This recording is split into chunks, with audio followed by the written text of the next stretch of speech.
Hey, welcome to another episode of Pike County Extension News with Tammy Jones and Kristen Gamble with the Pike County Extension Office.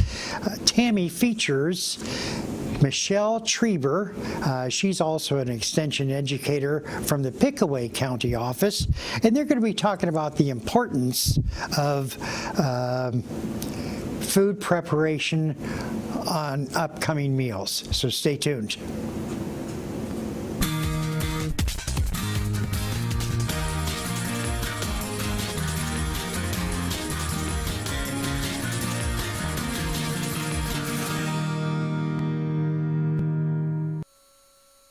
Welcome to Food Prep for Lunch. I'm Tammy Jones. And I'm Michelle Treber.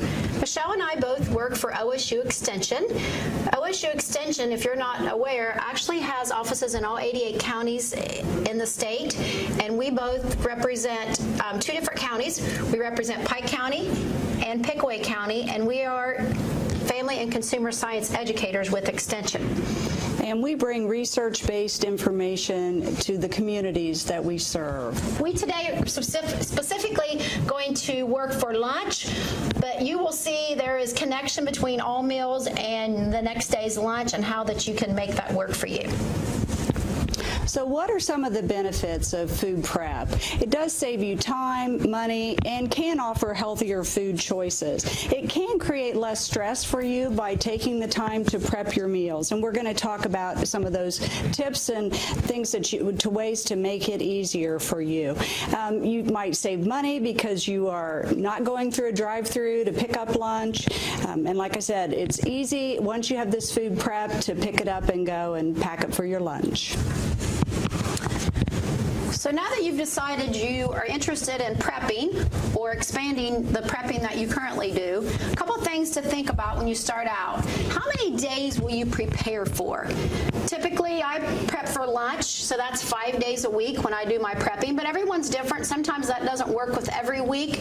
So beginning your week out by deciding how many days you will need to prep for is very helpful. And then when you start thinking about how many days, you also want to make sure you are mixing up your proteins and what ones you want to include in that week. Some people like a very repeated lunch. Others do not like that and like to mix it up. So when you're thinking about what proteins, mixing it up may be your preference, but it may also be you might have your normal go-tos on your proteins. So when you think about that, I often think about different proteins such as tuna can be bought in a can or in a pouch, so there's different ways to have that on hand. Chicken is another great one. Lots of ways to do that. You can buy fresh or frozen or canned chicken and fix it whatever fits your schedule, your budget, and the time that you have. And beans are also another great option to have on hand to mix up your proteins. And then from there, you're going to think about what is your menu going to be for this meal, for lunch, for the week. So Michelle and I have created an actual handout that we hope that you will find useful to plan for future lunches. Could be starting as early as tomorrow, or you maybe something that you're thinking about starting next week when your week gets started. So on this handout, you will notice down the left side, we have the days of the week. Obviously, we have a category there that says lunch greens, and we will be discussing this a little bit later in the presentation. And then you'll notice on across the chart, we have proteins, vegetables, grains, and fruits with lots of options and ideas there for you to mix it up, whether you mix it up every week or you want to mix it up every day. And I do want you to keep in mind this is a planning tool that you might find useful. Again, you might not, but it is available in the handouts in the top right corner of the screen. And then one other thing I want to add is don't forget fresh, frozen, or canned are all good options. So depending on the time you have, depending on your budget, and depending on your preference to what you like, those are great options to have. And I always like to purchase those frozen and canned that I can have on hand at any time when they're on sale, stock up on those. And then for weeks where I don't really have time to do as much planning or shopping, I already have those go-tos ready to go, so it definitely saves me time.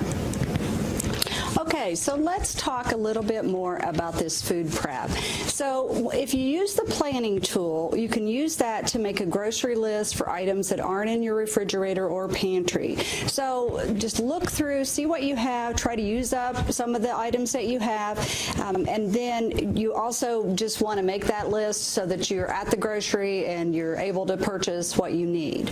We are going to show you now some containers that we have used, and some things we had in the cupboard at home, actually most of this. So we have glass containers that you can see, different sizes. We have stainless steel containers that you could put dressing or little add-ins. These are plastic containers. This is a divided container that I just prepped this last night and put a variety. This is what I had in the refrigerator. So I had some clementines, you see some celery, some berries, some grapes. So this could be snack as well as possibly on my salad for lunch. Then we just have plastic containers here, different sizes. We have a collapsible salad bowl that is wonderful. Collapsible salad bowl. We also have this container that you can put your add-ins right there. And of course, you can just use storage bags that you have. That is a wonderful option as well. So on your grocery list, you really want to start with your greens and cabbage, your protein, your vegetables, your fruits, your grains, and your dressings. So like we suggested, you make a grocery list from the handout or whatever you use for your grocery list. That is fine as well. So we want you to do that. If you don't have, like, let's say we're going to talk about some themed salads, and let's say you don't have black beans, but you want to make a Southwest themed salad. Make sure you put that on your grocery list. So start with that base of the greens and cabbage and be creative. And we are getting ready to display some fruits and vegetables for you to give you some ideas. So are we ready to go to the video?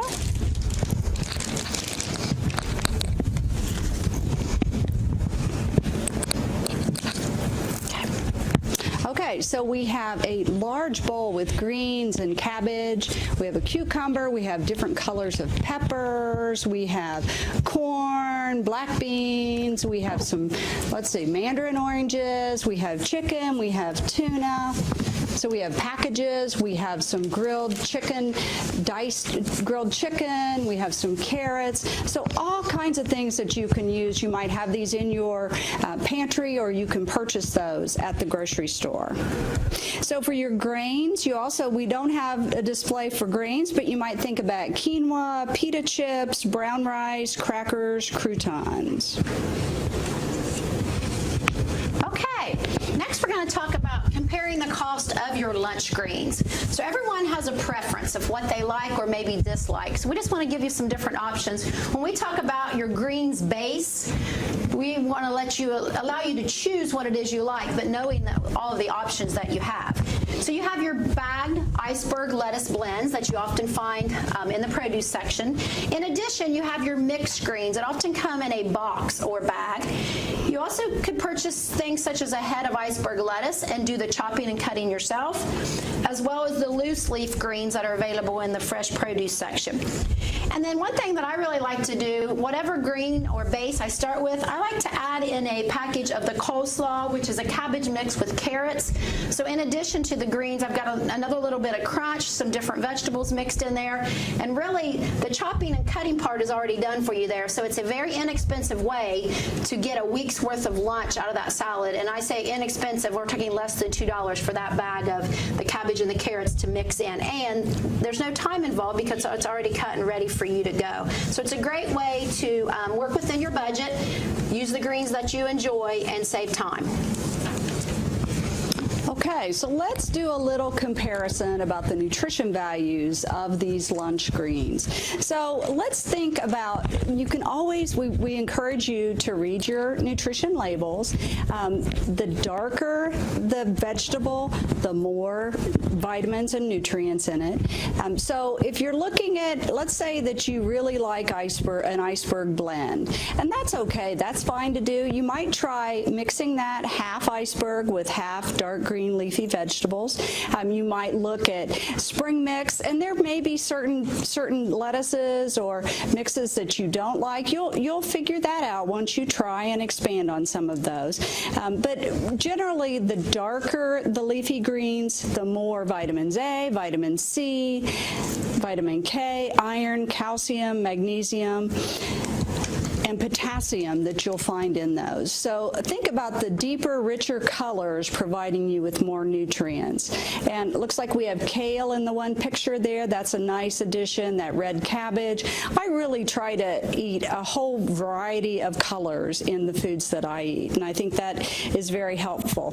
And like we said, if you're new to dark green leafy vegetables, try mixing half and half until you get used to the different textures that you're going to find in those. Okay, so I'm gonna put this out there to you guys. What are your ideas for mix-ins? If you would share in the chat box with us some of your favorites, some of your go-tos that you like to mix in your salads. Tracy says broccoli. Chickpeas, great one. Great addition. Way to get those proteins in there. An inexpensive, quick way. Broccoli slaw, another great one. I see white beans, walnuts, beans, egg, another great one. Another inexpensive, easy one to have ahead and go for the week. Quinoa. Adding those grains in there, it's a great opportunity to keep the portion size down on your grains, but adding them in without overdoing it on the grains. Almonds, so another option for proteins. Peas, I see cranberries. Okay, we're going to show you just a few ideas. Most of these you guys have touched on in your chat, and I love it. I love that you guys are already doing these things as your go-to. So just giving you some other ideas of things that we have here on hand. So with our mixed green salad, and this is our mixed greens with the cabbage coleslaw mix that I use every week as my base. And then around here, many of the things you guys mentioned, there's walnuts and almonds as a mix-in. You've got your cranberries or your raisins. Your croutons, having those, or even some pita chips can be great crunch added to or in addition to. And then someone mentioned egg. So boiling those eggs, that dozen eggs or whatever, over the weekend and having them ready for the week so they are ready to go. Obviously, tomatoes, you can purchase the individual cherry tomatoes that just need washed and ready to go with very little prep, but you might also choose to dice and cut up your tomatoes for the week.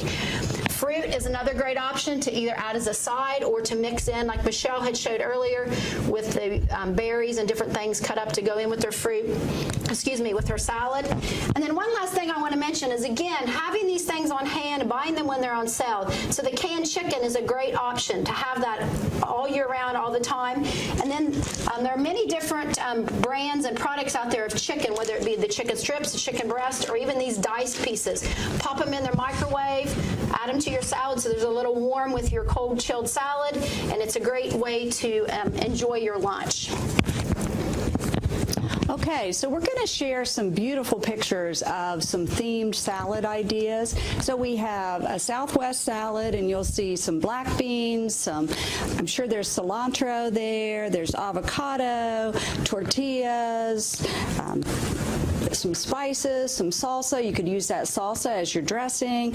Brown rice, I often like to add brown rice to that as well. And you could also do a Greek or antipasta salad and use the base. So you really want to fill your bowl with a large amount of the green base. And then the other things are add-ins. So with your, that one you might have some pepperoni, you might have olives, looks like artichoke hearts, those chickpeas as well. You want to make this salad, I mean, these are beautiful salads. They just look so appealing and appetizing, and it's going to make you want to eat that salad as well. Let's go to that next one, and we're going to look at some seasonal. And when I think of seasonal, I think about in the spring and summer and fall in Ohio, we love to see those local foods. So are there local foods that you could put in those seasonal salads? I think about apples in the fall. I think about little green onions in the springtime. In this winter, you might think about roasting some root vegetables and adding those as well. If you're vegetarian, you may have some already favorites, but think about chickpeas are a wonderful protein that you can add to your salad, as well as tofu. You could add some nuts, but you see the base of that is that large amount of dark green leafy vegetables, and then you add the mix-ins on top of that. All right. So I want to refer back to that handout that we created. And I want you to use the chat box here, if you would, and tell me, how can you see this helping you plan your lunches? Just taking a quick look at that handout. Do you see any way that you could see value in, whether it be saving you time, money, for your lunch? I see more variety. Great. That's exactly what we were hoping. Is we often can think of all of these things, but not just on a whim be able to come up with all of them. So I think that helps. I noticed there's something about less stress. Yeah, mixing it up, not having the same thing every week. Dinner for lunch, there you go, using those leftovers to add in as well. New ideas. Having them all in one place. Yes, just having a sheet. It could be a front and back, so this could be 2 weeks worth easily for you. And then the next thing that I think is super easy with this handout is to make that grocery list. Go to the pantries, go to the freezers, what do you already have, and then make that list from it. I think those are great ways to save you time as well as money there. I love that comment. You're more likely to stick to it. Absolutely. If you have a plan, as we all know, when we write goals, anything we write down, we are 80% more likely to stick to it and complete it if it is written down. So having this written down and kind of an action plan for your week, it really can save, like you said, some of you lots of stress and lots of time running around trying to figure it out and knowing what items you're going to have. And honestly, when I do this, I really look forward to my lunch because I've planned it, I've thought about it. I can't wait to dig into that salad with what I have. Okay, so there is one question. It says, do you prep the same or very similar lunches for 5 days, or do you prep 5 different meals for each day? Or is it a personal preference? To me, it's personal preference. I am a creature of habit, and I do not mind eating very similar lunches every day. I know lots of people that is not something that they care about, something that they even look forward to. So they tend to fall off of their routine if it is the same thing. So it is totally personal preference, but we are hoping that with this handout, it does give you the opportunity to mix up almost a month's worth. You could easily do 4 weeks that don't look really a whole lot alike, other than the start of that lunch greens, and then just going with it from there as you see fit and as what fits for you. And you might want to switch it up. You might say, okay, I'm going to start with certain basic vegetables that I have on hand that I commonly have in my refrigerator, but then, okay, I might want to switch up and have black bean and a Southwest salad, but then I might add something totally different to it, and your dressings, and we're going to talk about that in just a little bit, but your dressings can add different flavors as well. Someone says, I also don't like salads every day, especially in the winter. Good point. Good point. Lots of people don't. So allowing those, like the chicken breasts and things like that, the heated things, the sides, the vegetables, the inexpensive bags of frozen vegetables that are in now, they're all steamable. That if you have access to a microwave, having something hot with that, or with the chicken, mixing it up. And then I see someone says, what about hot meals? Yes. So many of these things on this chart can be turned into heated or hot meals, either whether you add them to your salad or if you just want to eat them on the side. But just trying to find ways that that you look forward to your lunch. I think that's important, is that you have something that you're looking forward to and enjoying during your lunchtime. And And Elena says, I like doing a similar version of these salads plus a cup of soup. Great idea. Thank you for sharing that. Always great to have either soup you've made and you've frozen it and you have it maybe 1 or 2 days a week on the side as the salad, or having a can at work in your desk, in your car on the go, and having that ready to go to add to just kind of mix it up, especially in the wintertime. Yes, you agree. Soup is a great idea. Would love some soup recipes. Well, great. Then that will give us future topics for our upcoming webinars in 2019, because the soups is another one that's always fairly popular. Thank you guys for sharing. Yeah, and one thing I like to do is I like to heat up like black beans. If I'm having a Southwest salad, I like to go ahead and heat those up on the stove, and then you have that bed of greens. And I actually heat up my corn too, and I have that. It's just nice and warm, and it just gives you a little, I don't know, it's just a little cozier during the winter to have that. I see Helen asked, could you change out the greens for a baked potato? Absolutely. I would suggest not doing that more than maybe once a week. Obviously, that's a starchy vegetable that you don't want to have every day, but absolutely. You could put a potato in place of the greens and then just do your add-ins and toppings and mix it up a couple different ways if that's something that you're interested in for lunch. And honestly, you could do that for dinner, I think, many nights during the week too, if that's something. And a sweet potato is another good option. Thank you, Deborah. That is a great idea. Great. This is what we really enjoy about having these webinars, and different ideas, different people in all different places chiming in and giving us feedback. So thank you, guys. That's wonderful. Okay, as we move forward, our time is coming near to an end, so we want to kind of wrap up and just kind of rehash over things that we've talked about here. On to the next slide. Okay, so remember we are recommending that you start with your healthy start with that green base. So choose that. Be flexible, mix it up, mix in foods so you're going to have those vibrant and colorful salads.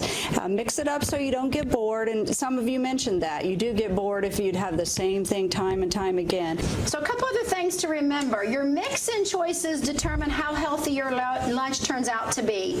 Healthy may not be your reason for prepping, but it definitely should be in the back of your mind when you are making your choices. And I want you to use caution when you're adding, especially when you're adding those proteins. Stay clear of those high-fat proteins, such as bacon, ham, pepperoni, and cheese.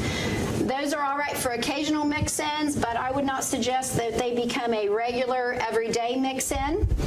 And I want you to remember that just because you have a salad for lunch does not always mean healthy.